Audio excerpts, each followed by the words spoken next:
සසිඳු පෙරේරා කැඳවුම්කරු අන්තර් විශ්වවිද්‍යාල ශිෂ්‍ය බල මණ්ඩලය. ඒතර අද දවසේදී අන්තර් විශ්වවිද්‍යාල ශිෂ්‍ය බල මණ්ඩලය හා අන්තර් උසස් ජාතික ඩිප්ලෝමා ශිෂ්‍ය බල මණ්ඩලය එකතු වෙලා මේ මාධ්‍ය සාකච්ඡාව ගන්නේ මේ වෙද්දී HND පද්ධතිය තුල දැවැන්ත අධ්‍යයන සුබසාධන ගැටලු ප්‍රමාණයක් තියෙනවා.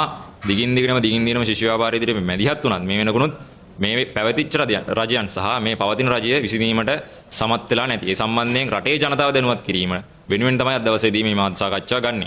ඒතර මූලිකවම ගත්තට පස්සේ මේ HND පද්ධතිය රට පුරා විශ්වවිද්‍යාලවලට වරම් නොලබන උසස් පෙළ සමත් වෙච්ච ශිෂ්‍යයන්ගේ අධ්‍යාපන කටයුතු සම්පූර්ණ කරගන්න තමයි මේ HND පද්ධතිය නිර්මාණය වෙලා තියෙන්නේ. ඒතකොට ඔබ දන්නවා මේ රටේ HND පද්ධතිය ආයතන 19ක් විදිහට මේ රට පුරා ජාලයක් විදිහට ක්‍රියාත්මක වෙමින් පවතිනවා. එතකොට මේ HND පද්ධතියට ශිෂ්‍යයෙක් ගත්තට පස්සේ ඒ එන්නෙම මේ රටේ පැවතිච්ච ආණ්ඩු වගේම මේ පවතින ආණ්ඩුවට නොහැකියාව තියෙනවා. උසස් පෙළ සමත් වෙන සියලු ශිෂ්‍යයන්ට උපාධි නිදහස් අධ්‍යාපනය තුලේ විශ්වවිද්‍යාල වරම් හිමි කරලා දීලා උපාධියක් ලබා දීමට ක්‍රමවේදයක් හදලා නැතිකමක් තියෙනවා. ඒතකොට මේකත් එක්ක තමයි විශ්වවිද්‍යාලවලට වරම් ලබා ගන්න බැරි ශිෂ්‍යයෝ තමයි මේ HND පද්ධතියට ඇතුළු වෙලා තමන්ගේ අධ්‍යාපන කටයුතු සම්පූර්ණ කරගෙන ඉතින් එහාට ගිහිල්ලා උන් රැකියාවක් ලබා ගන්නවාද? එහෙම නැත්නම් අධ්‍යාපනයේ පැත්තෙන් ඉහළට ඉගෙන ගන්නවාද කියන කාරණේ සම්බන්ධයෙන් තීන්දුව ගන්නෙ. හැබැයි මේ වෙද්දී මේ පැවතින රජයන් වගේම මේ පවතින රජයත් අසමත් වෙලා තිනවා. මේ HND පද්ධතියෙන් අපේ විශ්වවිද්‍යාල වරම් ලබා ගන්න බැරි වෙලා තියෙන ශිෂ්‍යයන්ට උසස් පෙළ සමත් වෙලා දක්ෂකම් තියෙන උසස් පෙළ සමත් වෙන ශිෂ්‍යයන්ට ඩිප්ලෝමාධාරියෙක් විදිහට එළියට ගියාට පස්සේ HND පද්ධතියට ඩිප්ලෝමාව සම්පූර්ණම අධ්‍යාපන සුදුසුකම් සම්පූර්ණ කරලා ඩිප්ලෝමාව හරියාකාරව සම්පූර්ණ කරලා එළියට ගියාට පස්සේ ඔවුන්ට නිසි ක්‍රමවේදයක් නැහැ. නිදහස් අධ්‍යාපන ක්‍රියාවලිය ඇතුලේ ඔවුන්ගේ ඩිප්ලෝමාව අඛණ්ඩ අධ්‍යාපන මට්ටමක් දක්වා අරගෙන ගිහිල්ලා තමන්ට උපාධියක් ලබා ගැනීම නිසි ක්‍රමවේදයක් මේ අධ්‍යාපන ක්‍රමය ඇතුලේ නැහැ. ඒතකොට දිගින් දිගටම ශිෂ්‍ය ව්‍යාපාරය විදිහට අන්තර් විශ්වවිද්‍යාල ශිෂ්‍ය බල මණ්ඩලයත් අන්තර් උසස් ජාතික ඩිප්ලෝමා ශිෂ්‍ය බල මණ්ඩලයත් වරින් වර පැවතුණු රජයන් වලට වගේම පවතින රජයන් වලට මේ සම්බන්ධයෙන් දැනුම් දුන්නා, සාකච්ඡා කරනවා, සාකච්ඡාවට ගණනාවක් පවත්වනවා. හැබැයි අදටත් HND පද්ධතියට අදාළව ගත්තට පස්සේ ඩිප්ලෝමාධාරීන්ට අඛණ්ඩ අධ්‍යාපනයක් ලබා ගන්න ඒක ඩිප්ලෝමාව උපාධියක් බවට පරිවර්තනය කරගන්න තවමත් සුදුසු ක්‍රමවේදයක් නැහැ. නිසා අද දවසේදී අන්තර් විශ්වවිද්‍යාල ශිෂ්‍ය බල මණ්ඩලය මේ රටේ රජයට බල කරනවා. ජාතික ජන බලවේග ආණ්ඩුවට මතක් කරනවා. නිශ්චිතව මේ සම්බන්ධයෙන් මැදිහත් විය යුතුයි. මේ සම්බන්ධයෙන් මැදිහත් වෙලා ඩිප්ලෝමාධාරීන්ට අවශ්‍ය අඛණ්ඩ අධ්‍යාපනය ලබා ගන්න. මොකද මෙතනින් ගියාට පස්සේ සමහර ශිෂ්‍යෝ ඉන්නවා තමන්ගේ රැකියාව බලාපොරොත්තුෙන් ඩිප්ලෝමාධාරියෙක් විදිහට එළියට යනවා. හැබැයි සමහර ශිෂ්‍යෝ ඉන්නවා මෙතනින් එහාටත් අඛණ්ඩව අධ්‍යාපනයක් ලබා ගන්න කැමති, අධ්‍යාපනය ලබා ගන්න ආස. නිසා මේ ශිෂ්‍යයන්ට වෙන අසාධාරණයට නිශ්චිතවම මේ රජය වගකිය යුතුයි. ඒ නිසා කල්යල් නොවා නිශ්චිතවම මැදිහත් විය යුතුයි මේ රටේ ආණ්ඩුව. ඒ වගේම තමයි අපි දැක්කා ජාතික ජන බලවේග ආණ්ඩුව ගිවිසුමට අදාළව 2026 අවුරුද්ද සඳහා අයවැය යෝජනා කරන අවස්ථාවේ මේ රටේ ජනාධිපතිවරයා එක් අවස්ථාවකදී ප්‍රකාශයක් කරනවා ඉදිරි අවුරුදු කීපය සඳහා බල්ක් පිටින් කිසිම කෙනෙක් බඳව ගන්නේ නැහැ. ඒ අදාළ ක්‍රමවේදයන් වලට එන්න කියලා. පළවෙනි කාරණේ තමයි අපි මේ රටේ රජයෙන් අහන විශ්වවිද්‍යාල ශිෂ්‍යෝ විදිහට කොහෙද බල්ක් පිටින් බඳව ගන්න කියලා තියෙන්නේ. ඒතකොට මේකෙම දිගුවක් විදිහට දැන් ගැටලුවක් ඇවිල්ලා තිනවා. HND පද්ධතිය ඇතුළේ ඉන්න ඉංග්‍රීසි ඩිප්ලෝමාධාරීන් මේ වෙලාවේ 5000කට වඩා පිරිසක් එළියේ ඉන්නවා. 2021 අවුරුද්දේ ඉඳන් මේ රටේ පැවතුණු ආණ්ඩුව සහ මේ ආණ්ඩුව රජයේ රැකියාවලට බඳවා ගැනීමට අපොහසත් වෙලා තියෙනවා. ඒතකොට මේකත් එක්ක එළිය අතිරික්තයක් නිර්මාණය වෙලා ඉන්නවා. ඉංග්‍රීසි ඩිප්ලෝමාධාරීන් 5000කට වඩා ආසන්න ප්‍රමාණයක්. ඒතකොට මේ එළියේ ඉන්න ඩිප්ලෝමාධාරීන් නිශ්චිතවම ඉල්ලන්නේ දිගින් දින රජයෙන් ඒ අදාළ ක්‍රමවේදය ඇතුලේ අදාළ බඳවා ගැනීමේ ක්‍රියාපටිපාටිය ඇතුලේ හැකි ඉක්මනින් මේ ඩිප්ලෝමාධාරීන් රාජ්‍ය සේවයට ගුරු ශ්‍රේෂ්ඨයට බඳව ගන්න කියලා. ඒතකොට කොයිම වෙලාවකවත් මේ රටේ ශිෂ්‍යයවත් විශ්වවිද්‍යාල ශිෂ්‍යයවත් ඩිප්ලෝමාධාරීන්වත් කොහෙවත් කියලා නැහැ. තමන්ගේ අධ්‍යාපන සුදුසුකම් වලට එපිටින් ගිහිල්ලා වෙනත් ක්‍රමවේදවලින් බල්ක් පිටින් මේ ශිෂ්‍යයන්ව බඳවගෙන ඒ අදාළ රැකියාව ලබා දෙන්න කියලා. නිසා මේ රටේ ආණ්ඩුවට මතක් කරනවා නිකන් විහිළු සපයන්න එපා. මේ රටේ සමාජයට විශ්වවිද්‍යාල ශිෂ්‍යෝ සම්බන්ධයෙන් ඩිප්ලෝමාධාරීන් සම්බන්ධයෙන් උසස් අධ්‍යාපනය ලබාගෙන ඉන්න ශිෂ්‍යෝ සම්බන්ධයෙන් බොරු බීතිකා මවන්න එපා. නිශ්චිතව මේ රටේ ආණ්ඩුව දිගින් දිනම අපි මැදිහත් කිරීම කරා මේ බඳවා ගැනීම හරියාකාරයෙන් නිසි පිළිවෙලකින් හැකි ඉක්මනින් කරන්න කියලා. හැබැයි තවමත් අපිට පේන්නේ නැහැ මේ රටේ ජාතික ජන බලවේග ආණ්ඩුව මේ සම්බන්ධයෙන් හරියාකාරව මැදිහත් කිරීමක් කරනවා. ඒ වගේම තමයි මේ ඩිප්ලෝමාධාරීන්ගේ ගැටලුව සම්බන්ධයෙන් දිගින් දිනම ගත්තට පස්සේ මේ වෙද්දී ඔවුන්ගේ ආයතන 19න් ආයතන 4කට විතරයි නේවාසිකාගාර හම්බෙන්නේ. ඒ වගේම සමස්ත පද්ධතිය ගත්තට පස්සේ විද්‍යාගාර පහසුකම් තවදුරටත් දියුණු වෙලා නැහැ අවුරුදු ගණනාවකින්. ඒ වගේම දැවැන්ත ආචාර්ය මහාචාර්ය හිඟයක් තියෙනවා. මේ වගේ දැවැන්ත අධ්‍යයන සුබසාධන ගැටලු ප්‍රමාණයක් මේ වෙද්දී HND පද්ධතිය ඇතුලේ තියෙනවා. ඒ නිසා මේ රටේ ආණ්ඩුව දිගින් දිනම කියා ගන්නවා නිදහස් අධ්‍යාපනය වැඩි දියුණු කරන්න, නිදහස් අධ්‍යාපනය සංවර්ධනය කරන්න කැප වෙන එකම ආණ්ඩුව කියලා. හැබැයි අපි මේ රටේ ආණ්ඩුවෙන් අහනවා එහෙම කැප වෙන බවක් කොහෙද පෙන්ලා තියෙන්නේ? ඒ වගේම වචනයෙන් කියනවට වඩා නැවත වටින් අපි විශ්වාස කරනවා මේ රටේ ආණ්ඩුව මැදිහත් විය යුතුයි මේ නිදහස් අධ්‍යාපන අවස්ථාව පුළුල් කරන්න. ඒ වගේම මෙතනින් එහාට ගිහිල්ලා සාකච්ඡා මාර්ගයෙන් මේ ගැටලු විසඳෙන්නේ නැත්නම් නිශ්චිතවම අන්තර් විශ්වවිද්‍යාල ශිෂ්‍ය බල මණ්ඩලයේ විදිහට අන්තර් උසස් ජාතික ඩිප්ලෝමා ශිෂ්‍ය බල මණ්ඩලය වගේම සමස්ත රාජ්‍ය විශ්වවිද්‍යාල එකතු කරගෙන ඉදිරියේදී දැවැන්ත ක්‍රියාමාර්ග ගන්න ලෑස්ති වෙන කාරණේ අද මේ රටේ ආණ්ඩුවට අපි මතක් කරන්න කැමතියි.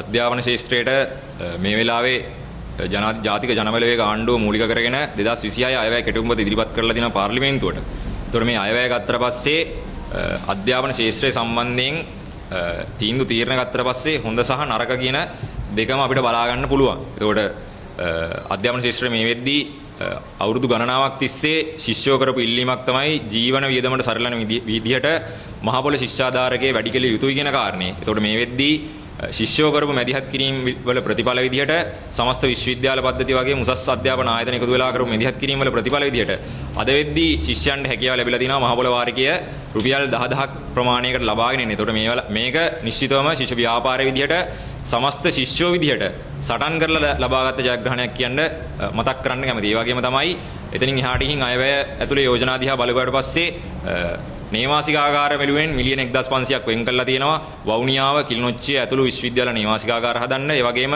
සබරගමුව, වයඹ, ඌවවෙල්ලස්ස වගේ ඇතුළු වෛද්‍ය පීඨවලට අදාළ වෛද්‍ය පීඨ සංවර්ධනය කරන්න මුදල් වෙන් කරලා තියෙනවා. ඒතකොට මේක අයවැය ඇතුලේ අපි දකිනවා සාධනීය මැදිහත් කිරීමක් කියලා. හැබැයි මේ අයවැයේ යම් ගැටලු ප්‍රමාණයක් නිශ්චිත ගැටලු ප්‍රමාණයක් අධ්‍යාපන ශාස්ත්‍රය ඇතුළේ තියෙනවා. ඒතර උදාහරණයක් විදිහට ගත්තට පස්සේ ආණ්ඩුව දිගින් දිනම කියනවා ඉදිරියේදී අධ්‍යාපන ශාස්ත්‍රයට වෘත්තීය අධ්‍යාපනයට වැඩි බරක් ලබා දෙන්න යෝජනා කරලා තිනවා. පවතින ක්‍රමවේදයට වඩා පවතින ශිෂ්‍ය ප්‍රජාවට වඩා 3 ගුණයක් වැඩි කරලා ශිෂ්‍යව බඳව ගන්න ඉදිරියේදී බලාපොරොත්තු වෙනවා කියලා. හැබැයි අධ්‍යාපන ශාස්ත්‍රයේ වෙන වෙච්ච මුදල් දිහා බැලුවට පස්සේ රුපියල් බිලියන 5ක් ප්‍රමාණයක් තමයි මේ වෙද්දී වෘත්තීය අධ්‍යාපන ශාස්ත්‍රයට වැඩිලා තියෙන්නේ. හැබැයි අපි දකිනවා මේ වෙලාවේ වෘත්තීය අධ්‍යාපනයේ ලංකාවේ තියෙන මට්ටමත් එක්ක මේ වැඩි කරලා තියෙන බිලියන 5 කිසිසේත් ප්‍රමාණවත් නැහැ. අර කියන්නා වූ ගුණාත්මක වෘත්තීය අධ්‍යාපනයක් ලබා දෙන්න. උදාහරණයක් විදිහට ගත්තට පස්සේ වෘත්තීය තාක්ෂණ විශ්වවිද්‍යාලය ගත්තට පස්සේ මේ වෙලාවේ ශිෂ්‍යෝ 191ක් ප්‍රමාණයකට විතරයි නේවාසිකාගාර තියෙන්නේ. ඒතකොට විශ්වවිද්‍යාලය තුල ශිෂ්‍යෝ 4000කට වඩා අධ්‍යාපනය ලබනවා. හැබැයි නේවාසිකාගාර පහසුකම්වත් හරියාකාරව නැහැ. ඒ වගේම වෘත්තීය තාක්ෂණ විශ්වවිද්‍යාලයේ සාගර විශ්වවිද්‍යාලයේ එතනින් එහාට ගිහිල්ලා යුනිවර්සිටි කොලෙජ් පද්ධතිය ඒ සියලු දේවල් ගත්තට පස්සේ හරියාකාරව අධ්‍යාපනය ලබා ගැනීම සඳහා හරියාකාරව භෞතික සම්පත් පුළුල් ප්‍රමාණයක් මේ වෙලාවේ පද්ධතිය තුල නැහැ. ඒ නිසා මේ අයවැය කෙටුම්පත දිහා බැලුවට පස්සේ මේ මුදල් දිහා බැලුවට පස්සේ නිශ්චිතවම වෘත්තීය අධ්‍යාපනය ගත්තට පස්සේ රුපියල් බිලියන 5ක් කියන ප්‍රමාණය කිසිසේත්ම ප්‍රමාණවත් මුදලක් නෙමෙයි කියන කාරණේ අපි මේ රටේ ආණ්ඩුවට මතක් කරනවා. ඒ නිසා මේ තියෙන தත්ත්වය ඇතුළත නම් මේ රටේ රජය පෙළඹෙන්නේ මේ පවතින ශිෂ්‍ය ප්‍රමාණයට වඩා 3 ගුණයකින් ඉහළ දාන්න කිසිසේත්ම මේ ප්‍රමාණය ඉදිරියේදී මේ වෘත්තීය අධ්‍යාපන පද්ධතියට දරා ගන්න බැරි ප්‍රමාණයක් තියෙන නිසා මේ වගේ යම් ශාස්ත්‍ර ගත්තට පස්සේ අධ්‍යාපනය ඇතුලේ දැවැන්ත ගැටලුකාරී තත්ත්ව තියෙනවා. ඒ වගේම ඒකයි අපි නිශ්චිතවම කියන්නේ මහපොළ වැඩි කරා කියලා වෛද්‍ය පීඨ සඳහා මුදල් වැඩි කරා කියලා. මේ අයවැය ඊටාම හොඳ මට්ටමේ අයවැයක්වත් එහෙම මොකක්වත් වෙන්නේ නැහැ. මේකේ ශාස්ත්‍ර වෙනම ගත්තට පස්සේ අඩු වැඩි වශයෙන් ගැටලුකාරී තත්ත්ව තියෙනවා. නිශ්චිතවම අධ්‍යාපන ශාස්ත්‍රය ගත්තට පස්සේ අපි දිගින් දිගටම ශිෂ්‍ය ව්‍යාපාරයේ විදිහට වගේම මේ රටේ ආණ්ඩුවට මතක නම් මේ රටේ ආණ්ඩුව ඉන්න අගමැති ඇතුළු සියලු දෙනා එකට එකතු වෙලා කටපු සටනක් තමයි අධ්‍යාපනයේ දලදේශීය නිෂ්පාදනයෙන් 6% වෙන් කරන්න කියලා. හැබැයි මේ වෙද්දී නිකුත් කළා දින අයවැය කෙටුම්පත බලපුවාම මේ වෙද්දිත් රජය අපොහසත් වෙලා දිනවා. අධ්‍යාපනයේ දලදේශීය නිෂ්පාදනයෙන් 6%ක් වෙන් කරන වැඩපිළිවෙලක් ඇති කරන්න අපොහසත් වෙලා දින නිසා දිගින් දිනම මතක් කරනවා මේ රටේ ශිෂ්‍ය ව්‍යාපාරය මේ වෙලාවේ ශිෂ්‍ය ව්‍යාපාරයකට එකතු වෙලා තියෙන අන්තර් විශ්වවිද්‍යාල ශිෂ්‍ය බල මණ්ඩලයේ දැවැන්ත ක්‍රියාමාර්ග ගනිමින් ඉන්නේ. ඒ නිසා නිශ්චිතව මේ රටේ ජාතික ජනබලවේග ආණ්ඩුව මැදිහත් විය යුතුයි මේ රටේ අධ්‍යාපන ශාස්ත්‍රය පුළුල්ව සංවර්ධනය කරන්න. එහෙම නැතිනම් ඉදිරියේදී ලෑස්ති ශිෂ්‍ය ව්‍යාපාරයේ විදිහට අන්තර් විශ්වවිද්‍යාල ශිෂ්‍ය බල මණ්ඩලයේ විදිහට දැවැන්ත ක්‍රියාමාර්ග ගන්න. ඔව් දැන් ඔබතුමා සඳහන් කරන විදිහට පහුගිය රජයන් කාලේ ඔබතුමාලාගේ ඉල්ලීම් වලට සවන් දුන්නේ මේ රජය ඒ පිළිබඳව යම් කිසි හෝ අවධානයක් යොමු කරලා තියෙනවා කියලා තේරෙනවද? ඔව් ඒක තමයි අර එක ශාස්ත්‍ර ගත්තට පස්සේ අඩු වැඩි වශයෙන් මේ රජයේ මැදිහත් කිරීම කරලා තියෙනවා. එතකොට ඒකෙම දිගුවක් විතර තමයි මහපොළ ශිෂ්‍යාධාර වාරිකේ වැඩි කරලා තියෙන්නේ.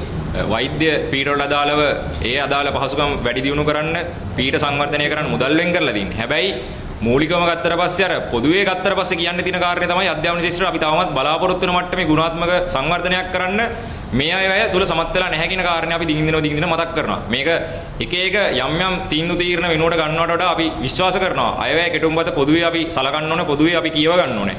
ඒක කියවගත්තට පස්සේ ඒක විශ්ලේෂණය කරගත්තට පස්සේ මේ රටේ රජය තවමත් අපොහසත් වෙලා දිනවා අධ්‍යාපන ශාස්ත්‍රයට 106ක්වත් දළ දේශීය නිෂ්පාදනය නින් කරගන්න. එතකොට ඉදිරියේදී අපි බලාපොරොත්තු වෙන අධ්‍යාපනයේ විප්ලවය කරන්න, අධ්‍යාපනයේ ගුණාත්මක සංවර්ධනය කරන්න. පාසල් ශාස්ත්‍රය ගත්තත්, විශ්වවිද්‍යාල ශාස්ත්‍රය ගත්තත්, උසස් අධ්‍යාපන ශාස්ත්‍රය පොදුවේ ගත්තත් මේ වෙන් වෙලා දෙන මුදල් ප්‍රමාණය සමස්ත විෂයන් වශයෙන් ගත්තට පස්සේ කිසිසේත්ම ප්‍රමාණවත් නැහැ කියන කාරණේ තමයි කියන්නේ. ඔව් ඒ කියන්නේ ඔබතුමා සඳහන් කරන විදිහට පහුගිය රජයන් එක්ක මේ අය සලකනකොට සාධනීය තත්ත්වයක් පේන ලක්ෂණයක් නැද්ද? නිශ්චිතව පහුගිය රජයන් එක්ක සලකපුවාම පහුගිය අයවැයන් එක්ක බලවැඩ පස්සේ ඉලක්කම් එක්ක ගත්තට පස්සේ මේ රටේ රජ මේ වෙද්දි 2026 සම්බන්ධයෙන් අයවැය කෙටුම්පතේ අධ්‍යාපනයට වෙන් කරලා තියෙන මුදල යම්කිසි මට්ටමින් ඉහළ දාලා තියෙනවා. ඒක අපි දකිනවා සාධනීය පියවරක් විදිහට. හැබැයි අපි දිගින් දෙනවා කියන්නේ මේ රටේ අධ්‍යාපනයේ තියෙන තත්ත්වයක් එක්ක අපි බලාපොරොත්තු වෙන ගුණාත්මක වෙනස මේ රටේ රජයේ බලාපොරොත්තු වෙන ගුණාත්මක වෙනස කරන්න මේ මුදල කිසිසේත්ම ප්‍රමාණවත් නැහැ කියන අදහස තමයි තියෙන්නේ ශිෂ්‍ය ව්‍යාපාරය විදියට. ඔව් මහපොළ ගත්තත් මහපොළ සහ ශිෂ්‍යාධාර කියන එක ඉහළ දාලා තියෙනවා මේ වෙනකොට.